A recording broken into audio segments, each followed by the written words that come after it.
Bonjour mes amis, bonjour mes loulous sacrés. Eh bien aujourd'hui un tirage un peu spécial, c'est la pleine lune et c'est la pleine lune du Vexac qui est célébrée en Inde et au Népal.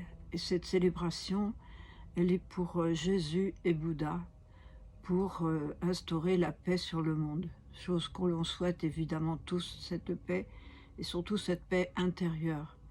Donc, ressentons nos énergies dans cette paix intérieure.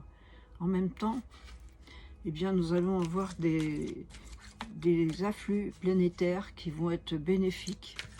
Donc, comme ça tombe aussi presque à cette pleine lune, ça va être super.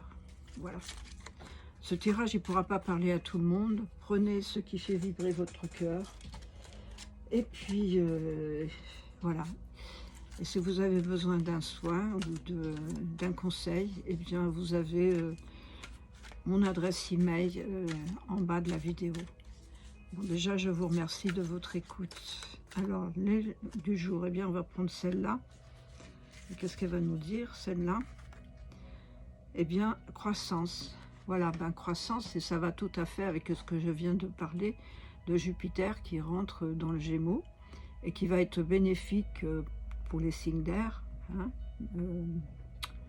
bien sûr Gémeaux, Balance et Verseau, et aussi pour les signes de feu, eh bien le Lion, bien sûr, le Bélier, qui est en sextile, et donc ils seront les premiers servis, et en face le Sagittaire, qui le sera un petit peu moins, mais sera comment.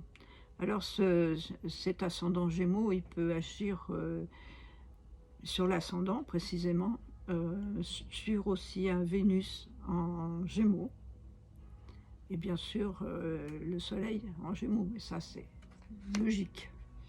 Alors c'est la croissance. La deuxième carte, elle va nous dire que c'est la ténacité. C'est la ténacité qui fait la croissance, c'est la ténacité qui fait où on avance. Et voilà. Et comme c'est une carte 21, c'est la carte du monde. C'est la carte 21. On voit cette femme, bien sûr, qui est pliée sous le poids de ses responsabilités. Mais en même temps, eh bien, elle travaille pour cette croissance. Donc, tout ça viendra au fur et à mesure de notre développement. Et en dos de deck, nous avions le discernement. Regardez avec notre inconscient, regardez ce qui se passe et quel message est bon pour vous. Maintenant, je vais prendre, non, pas celui-ci, on va prendre celui-ci, le tarot d'eau chaude. Alors, dans quelle énergie vous vous trouvez aujourd'hui? Voilà, bah, il tombe de 3 cartes. Bon, bah, voilà, on va les prendre. Hein. 3 cartes, et ben,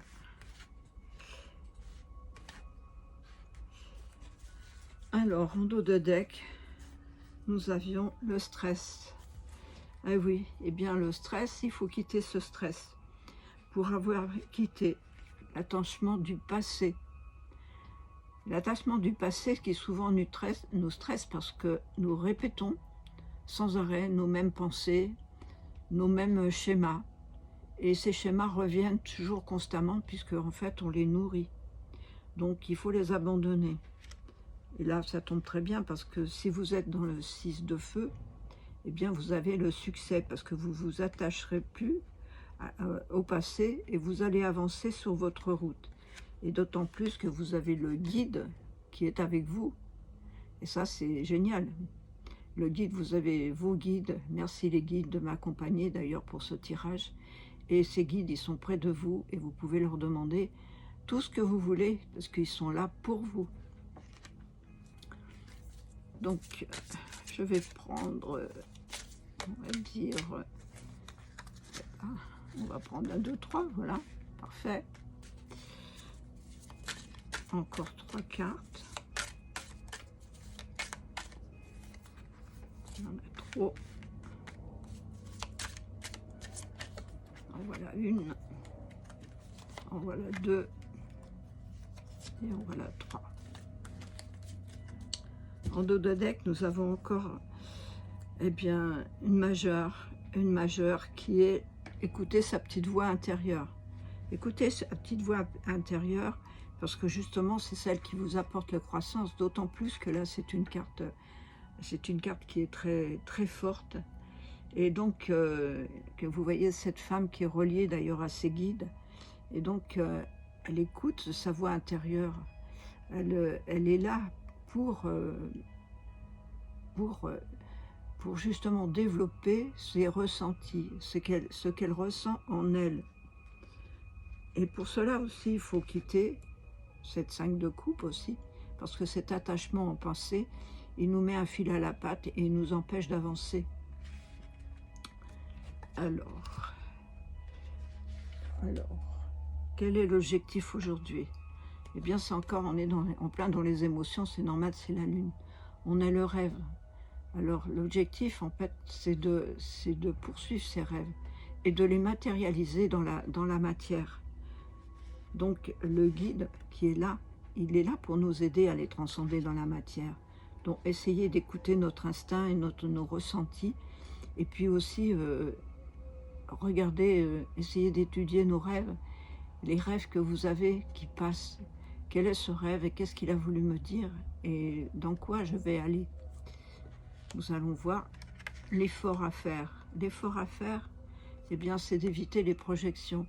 Éviter les projections de soi-même, mais éviter les projections de soi-même, mais aussi les projections que l'on fait sur les autres et sur des événements qui se sont passés et précisément sur cet attachement au passé, évident de recommencer ces mêmes situations. Souvent, les mêmes situations se représentent parce qu'effectivement, nous n'avons pas compris, donc on nous les resserre pour pouvoir comprendre, puis aussi les accepter et puis les transcender, les changer. Et dans l'aide, eh bien dans l'aide, nous avons le roi de bâton, nous avons le créateur qui est juste au-dessus du guide. Donc vous voyez que vous êtes très bien accompagné puisque là vous pouvez faire des choses qui sont beaucoup plus magnifiques et beaucoup plus grandes avec l'accompagnement de votre voix intérieure. Et là ça nous dit que c'est le changement. Et le changement, il dit parce que c'est une carte d'air, d'éviter les comparaisons entre les personnes, entre les situations, entre les projections que l'on fait, et puis et aussi des comparaisons de rêves et de situations, bien écouter nos guides qui nous aident. Je suis un peu perturbée parce que cette pleine lune est un peu forte pour moi, mais voilà. Et donc les comparaisons, il n'y a pas de comparaison entre un arbre et le bambou. Et donc évitez les comparaisons entre vous et des personnes, entre vous et des situations, entre les situations, parce que les situations, elles sont là, on est obligé de les vivre comme on peut, pas comme on veut. Et dans le relationnel, nous avons quoi? Eh bien, dans le relationnel, nous avons la solitude, carte 9, qui est l'ermite. Et justement, c'est peut-être dans cette solitude qu'on arrive à trouver et qu'on reçoit de nos guides les messages. Et aussi qu'on reçoit le rêve. Et comment aussi nous allons matérialiser ce rêve. Il y a beaucoup de cartes en fait, il y a déjà 3 cartes, plus celle-ci, de sentiments, d'émotionnel. C'est normal puisque nous sommes en pleine lune, donc nous sommes en plein aujourd'hui dans l'émotionnel, d'autant plus qu'avec la fête qui se déroule, cet événement qui se déroule en Inde et au Népal, eh ben, peut nous importer. Et là, nous avons cette carte qui est dans le professionnel et dans le financier. Et ça, c'est une carte du mental. Parce que là, on se torture, parce que c'est vrai que dans le professionnel ou dans le financier, nous pouvons avoir des soucis, nous pouvons avoir des choses qui nous empêchent de croître, mais malgré tout, si on veut croître beaucoup, il faut quand même être tenace dans ses rêves et dans ses objectifs. Nous allons passer maintenant d'en voir dans le côté relationnel et sentimental. On va voir déjà ce que ça va nous dire. Une carte, deux cartes, trois cartes. En dos de deck, nous avons la santé. La santé est importante, il faut s'occuper de soi, il faut s'écouter. Il ne faut pas dépasser certaines limites pour pouvoir être en forme, pour pouvoir continuer à vivre pour le meilleur possible. Et comme je dis toujours, pour vieillir et mourir en bonne santé, c'est ça le plus important. Mais bon, ça c'est moi. La première carte, eh bien, c'est la maison. Alors la maison, ça peut représenter la maison, mais ça représente aussi soit notre maison intérieure. Notre maison intérieure, par rapport à nos rêves et par rapport à nos objectifs, cette maison, elle représente la terre pour être bien dans le chakra terrestre, bien relié à la terre, bien ancré dans ses objectifs et dans ses ressentis, et aussi éviter des projections qui seraient trop négatives. La deuxième carte, eh bien, c'est la parole. Soyez d'une parole sincère et une parole vraie, une parole qui vous représente. Et en même temps, dans cette parole, vous avez aussi, eh bien, comme c'est dans le sentimental, peut-être que vous devez passer des messages, des SMS, aussi des téléphones, répondre à peut-être à quelqu'un qui peut-être quelqu'un qui a des ennuis de santé, peut-être quelqu'un qui a besoin de conseils et par lequel vous pourriez aussi aider. Mais aussi, vous pouvez aussi vous aider vous-même. Et la parole, il faut qu'elle soit juste et impeccable pour pouvoir avancer sur ce chemin de vie dans le meilleur. Et dans cette correspondance, peut-être que retrouver un ami, retrouver justement une personne dont la santé est déficiente et peut-être pouvoir l'aider. Parce qu'en même temps, vous avez le miroir magique qui peut aider. Vous êtes des aides aussi, donc vous pouvez aider d'autres personnes. C'est fantastique. Alors, nous allons prendre pour le côté matériel et financier. Le côté matériel, il nous était représenté par le mental. Alors, nous allons voir maintenant avec Béline, qu'est-ce qu'il va nous dire. Je vais prendre 3 cartes. 2 et 3. Et en 2 de deck, eh bien, nous avons, ça tombe bien, nous avions Jupiter. Alors Jupiter qui est de bon augure justement, peut-être pour développer ce côté financier, aussi développer cette croissance et cette chance, parce que Jupiter c'est la chance. Bien sûr, ça dépend comment on est aspecté, mais de toute façon, elle est pour un an dans le Gémeaux. Donc déjà, beaucoup de bénéfices pour beaucoup de signes. Et bien, dans le matériel financier, nous avons le cœur. Alors faire des choses avec cœur et avec passion. Et peut-être aussi, rencontrer aussi une personne qui est dans votre travail. Et ben justement, puisque en fait, en plus, les plaisirs et Vénus qui est la planète de l'amour. Ça fait 2 cartes pour... là, on est dans le sentimental plutôt que d'être dans l'entreprise et le financier. Mais peut-être que les deux peuvent aller ensemble.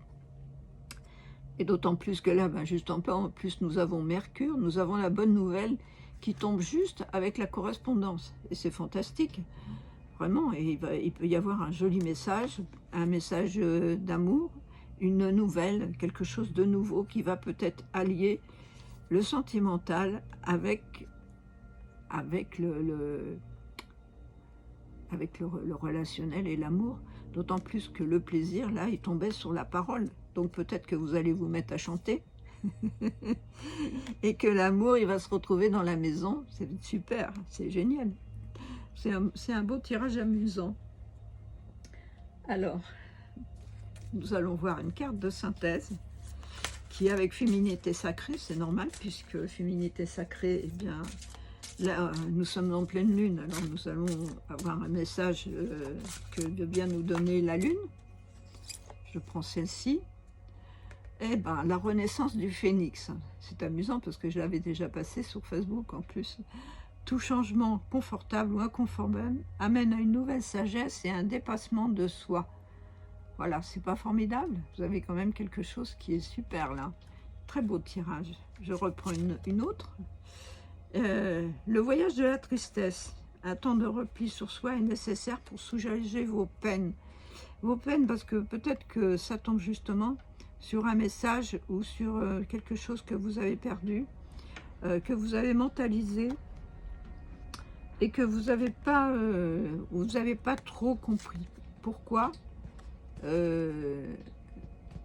pourquoi le voyage de la tristesse? Après, la tristesse, c'est aussi la lune. Et donc, souvent, elle nous fait développer des émotions qui nous font pleurer. Comme je ne veux pas rester sur cette carte, j'en prends une autre. La voie du milieu. En évitant d'œuvrer dans les extrêmes, vous allez trouver la porte de l'équilibre. Eh bien voilà, l'équilibre entre la joie et la peine. De trouver l'équilibre d'être soi et dans notre milieu, dans notre centre intérieur, yin-yang. Retrouver la voie du milieu, c'est retrouver la voie du cœur. Voilà mes chers amis. J'espère que ce tirage vous aura plu. Eh bien, prenez ce qui fait vibrer votre cœur. Si vous voulez un tirage personnalisé, eh bien, vous avez dans la barre de description mon adresse email. Je vous souhaite le meilleur et eh bien, à tout bientôt et prenez soin de vous. Et je vous aime. Namasté.